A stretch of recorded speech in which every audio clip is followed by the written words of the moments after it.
Hello everyone. Today 6 December 2022 and I have taken two questions from Hindu editorial. The first editorial I have taken faith and freedom. So whenever you read the article, try to connect the article with the syllabus. In syllabus we have GS paper 2.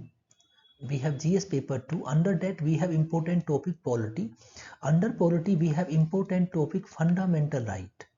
So after that you have to see what type of questions UPSC asking on the fundamental right. So we have seen like notion of equality, right to privacy, Article 21 of Indian Constitution, freedom of speech and expression. Then we can say that fundamental rights are very important. Then we have to collect some important data, point, example. I have jotted some important point here, just go through it. Then I have taken a questions here like freedom of religion is protected only when no questions are raised, no suspicion entertained based on mere fact that an interfaith marriage has taken place. In this context, discuss rationality behind anti-conversion law and issues associated with, with this law. Okay. In UPSC means, remember one thing, structure and presentations play very important, and then you have to build content. Whenever we are writing answer of polity, so we have to quote important articles, Supreme Court judgment, committee commission's report. Okay, in introduction anyway, how we can start the introduction? We can give the context like public interest litigation. We can define anti-conversion law and we can give origin of Article 25 like what is freedom of conscience. Okay, anyway in the body we have to make a structure of the body as per demand of the questions like the rationality behind anti-conversion law, issues associated with these laws and way forward. Then we have to conclude our answer. So here, first of all, we will try to understand what constitutions talked about freedom of religion. So whenever we are studying the polity, whenever as any issues are coming, so we have to understand issues in context of the constitution. So here we have four important article 25, article 26, 27 and 28. These articles are giving right to religion or right to freedom of religion. So article 25 is mentioning two important right, freedom of conscience and right to profess, practice and propagate. Remember one thing, freedom of conscience is absolute right. What is within you, no one is going to questions. What is your faith, what is your religion, no one is going to questions. Issues come with regard to propagate or with regard to conversion. Whenever a person A or whenever a person is changing a religion A and going and joining the B, it is a conversion. Person is moving from A to B. As per his own conscience, no one is going to questions. But whenever a person is leaving religion A and joining religion B based on money, getting some money, to get a marriage, based on some self-interest, maybe because of force or maybe some other benefit. Whenever a person is leaving a religion A and joining religion B for money, for marriage, for any force or any other benefit, it comes under anti-conversion law. So this you have to understand. Anti-conversion law cannot compromise your conscience because it is protected by under Article 25. Anti-conversion law protect when a person is moving one religion to other religion for self-interest. Okay. Now, Article 26 talked about freedom to manage religious affair.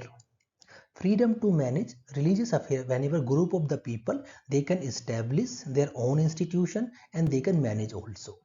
Article 27 talked about taxes. Taxes cannot be used for promotion or maintenance of any religion. So we can say that Article 27 is going to establish the secular state. India is a secular state because state cannot use taxes for promotion or maintenance of any religion. Then Article 28 talked about to what extent religious instructions can be given in educational institution. So whenever we have to understand anti-conversion law, we have to understand all these articles.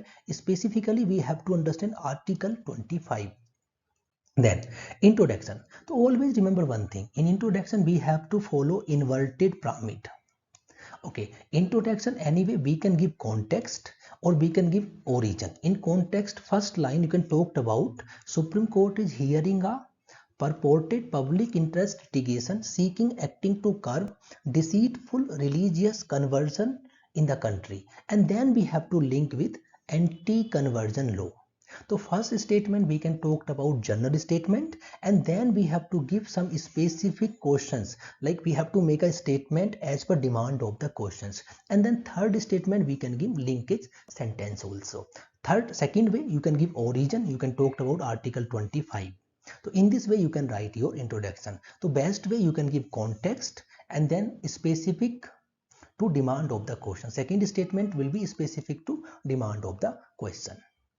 Then now put heading rationale behind anti-conversion law. What is the rationality how anti-conversion law can be made by the state? Number one, note blanket ban on the prohibition. So when we talked about Article 25, Article 25 have Article 25 clause 2, it empowered to state to restrict your freedom of religion based on public order, morality and health. Means your right to religion is not absolute right. State can prohibit based on public order, morality and health. And then you have to support your argument with Supreme Court judgment. In Supreme Court, Stanislaw versus State of Madhya Pradesh told that upheld the constitutionality of anti-conversion law. That is a one argument. Second argument, strengthen religious freedom.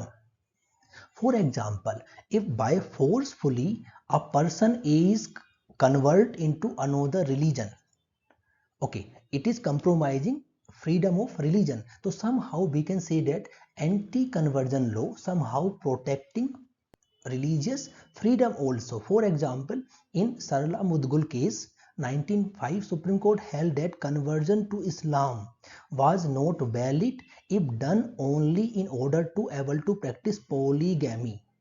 If person A Hindu is converting to Islam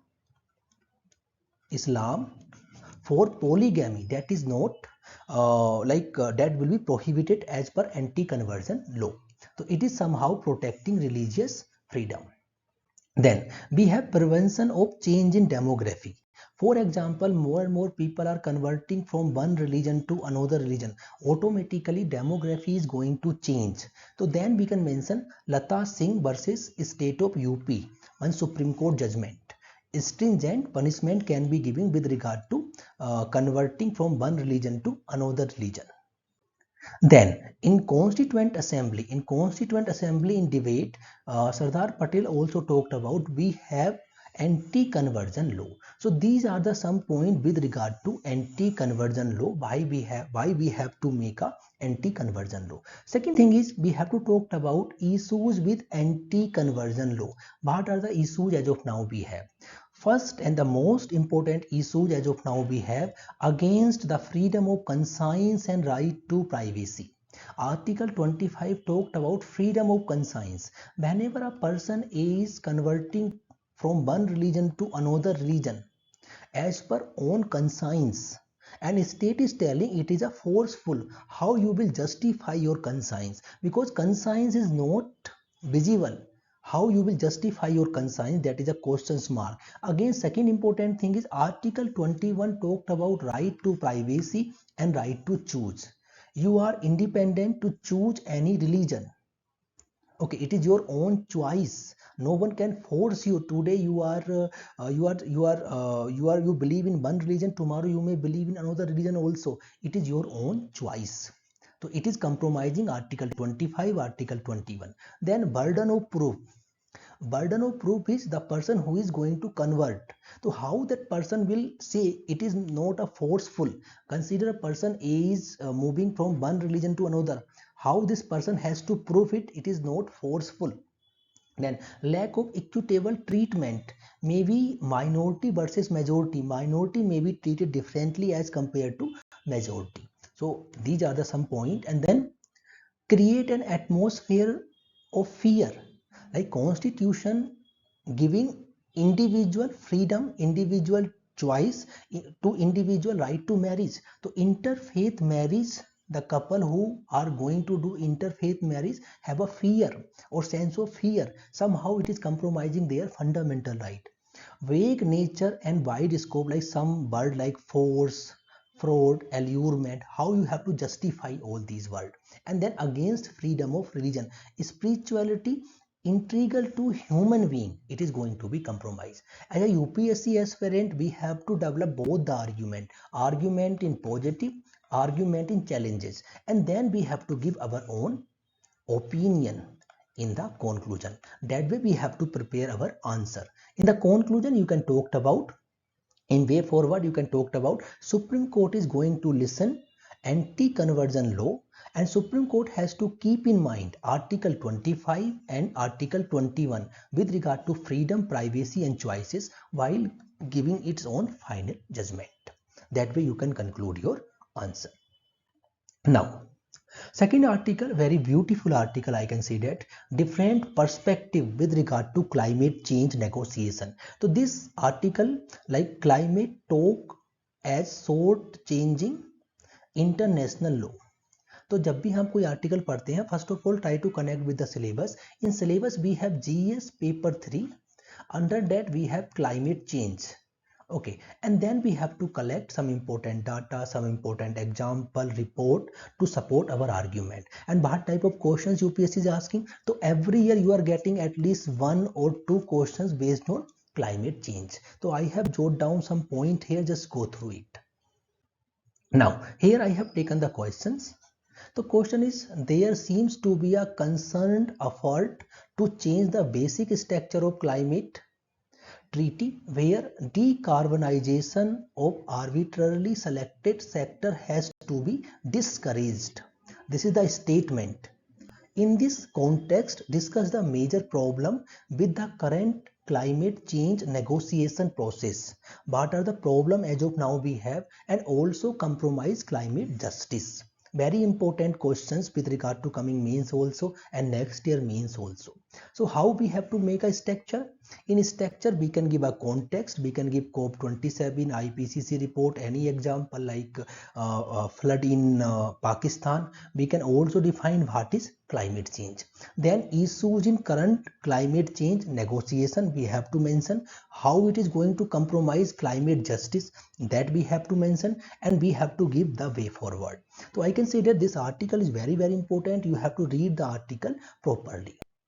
So here again, so as of now, when we talked about objective of climate treaty, so like now we have Earth Summit, then we have Kyoto Protocol, then we have Paris Agreement, and now again and again new summits are going on. We have many treaty. So what is the major objective as of now? We have reduce the concentration of the carbon, that is the one. Avoid anthropogenic interference with climate change, second. And third important, sustainable economic development. But objective of climate treaty is compromising. These are the important factors like consumption pattern in developed country as well as developing country. Well-being of the people is going to be compromised. Historical accountability is going to be compromised, and how finance has to be managed is going to be compromised. So here again, how we have to start our introduction. So introduction anyway, first general statement, then second specific statement as per demand of the question. Just learn this habit, how to make beautiful introduction play very important role. Like a half degree more of warming would mean substantial more poverty, extreme heat, sea level rise, habitat, coral reef. Okay, all the point you have to jot down. Then in the climate negotiation, for instance, area of interest to developing country are not covered or sparsely covered while other area are over regulated. So here first general statement, second more specific to demand of the question. Then now issues in pertaining to climate negotiation, what are the issues are going on? So here we have to understand one thing. When we talked about economic growth or economic development, economic growth depend on the two things, supply and demand. Supply we have to continuously increase, like supply means we have to exploit the resources and fulfill the demand. This demand is somehow coming from consumption, and consumption's pattern leading to climate change. Like we have to understand, consider tomorrow we are going to change our consumption pattern, we are taking very less resources, automatically we are releasing less gas or greenhouse gases into the atmosphere. Okay, so basically developed country are promoting consumerism, and this consumerism somehow leading to climate change, because their development, their growth depend on the consumerism. So non-inclusion of consumption pattern in climate negotiation. Okay, how much one person consume in developing or least developed country is very less as compared to developed country. So developed country is not talking about consumption pattern like their diet, their transport, their residential, their commercial sector. They are not comparing how much a USA person is releasing the greenhouse gases is very high as compared to one person in developing country and least developed country. That understanding you have. Second thing is equity in well-being is missing. When we talked about how peoples are living in developed country, how peoples are living in developing country, it is very vast differences we have. Getting my point? So here debate is not going well-being in developing country as well as developed country. To be a developed country has to exploit the resources and release the greenhouse gases also. Third thing is creating advanced infrastructure in developing country, like developed country okay versus least developed country. So as of now in developing country, the problem we have poverty, malnutrition, hunger, okay, poor skill development, poor health education, poor housing, drinking water. So for all these purpose we have to create infrastructure. This infrastructure already created in developed country. So whenever this infrastructure has to be created, this infrastructure somehow dependent on cement and steel, and this cement and steel is going to release again greenhouse gases. So here we have to understand, if we are only targeting greenhouse gases, if developing countries are targeting only greenhouse gases, how they are able to address these problems? So this debate is not going. This debate we have to start. Then politics, not science. Already in USA, this report is there. Per capita production of goods and service would be politically unacceptable. Like they believe that production of goods and service is crucial for economic development. Very important point and very unique point you have to jot down there. So these are the some debate we have to include in our climate change negotiation. Then we have to talk about climate change injustice. When we talked about now, after Paris Agreement, developed countries not taking historical injustice. Okay, they are not taking historical responsibility. Whatever greenhouse gases have released by developed country, they are not taking their responsibility. Questioning developmental activity in India and China. Now they are talking about, okay, India and China also releasing greenhouse gases, then they have to take initiative to control the greenhouse gases. So they are not taking historical injustice, that is one climate injustice, not considering wasteful energy. Okay, when we talked about, okay, not avoiding the consumption in developed country, they are misusing energy a lot, that they are not considering. Okay, then public finance is not materialized. Always developed countries are talking, like they have talked about $100 billion finances will be giving to developing and least developed country. It is not materialized till now. Long-term trend has been ignored. When we talked about in the future, for example, in Asia, 50% population will live and 40% carbon budget. When we talked about developed country, only 16% people are living and they will contribute 30%. This disparity is not going to be discussed. So these are the some climate injustice as of now we have. So what we should do?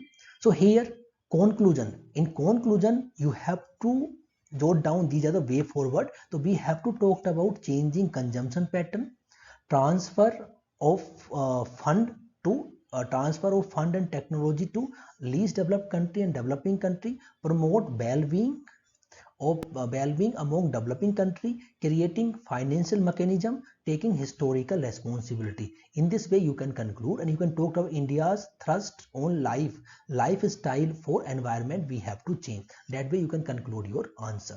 So very good point, jot down somewhere. Whenever questions comes on climate change, these are the very important point you can jot down. Then okay, here one more article we have, EWS quota. So again we have discussed already EWS quota. So here we have to understand whenever we have started reservation policy. So why we have started reservation policy? Because some section of the people are socially and educationally backward. Causes was historical injustice and caste discrimination. To address these causes, like the consequences of these causes, poor representation in education, employment and the politics. That's why our Indian constitution itself allowed the reservation policy. Now solution was the reservation. Then during independence, economy was based on agrarian and traditional knowledge. So here caste based economic system was there and we can say that caste discrimination. That's why we have started reservation based on caste based reservation. But later on, slowly free schools and education plus industrialization was started. New skills and people started to migration and it will lead to class based society. So initially we have caste based society based on social and educational backward, and later on we have class based society based on we can say that like class based society was based on economic basis. So here discrimination was based on economic inequality, here discrimination was based on social and educational backwardness. Then we can say that like social and economic transformation was going on. This social and economic transformation, we can say that upper caste and the lower caste. Upper caste status was going to come down because of land fragmentation, economic backwardness, okay, and poor representation. Then lower caste education was improved, employment was improved because of reservation. So this disparity, these classes are going to come down, their status are going to improve, and that's why they have demanded reservation, like economically backward, this reservation was allowed.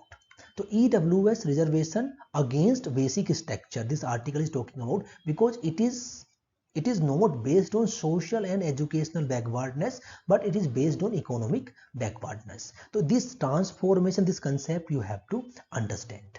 Okay, so hope you are able to understand. One more article we have. This article is not as much important because this article is only talking about what are the impact we have COVID, the impact of COVID on food pattern, food consumption and socializing. It is not very much important. If your option is sociology, then you can read this article. And again, thank you for watching the video. And today mains result came and many of you have qualified, many of you know you are not able to make it. The only suggestion for my side will be, अगर आप इस exam को prepare कर रहे हैं तो always prepare for the mains. Believe me, always prepare mains, not for the prelims. Mains required lot of answers writing practice. If you are doing answers writing practice, definitely you are going to qualify. So maybe I will make separate video on result and how we have to proceed later. And again, thank you for watching this video.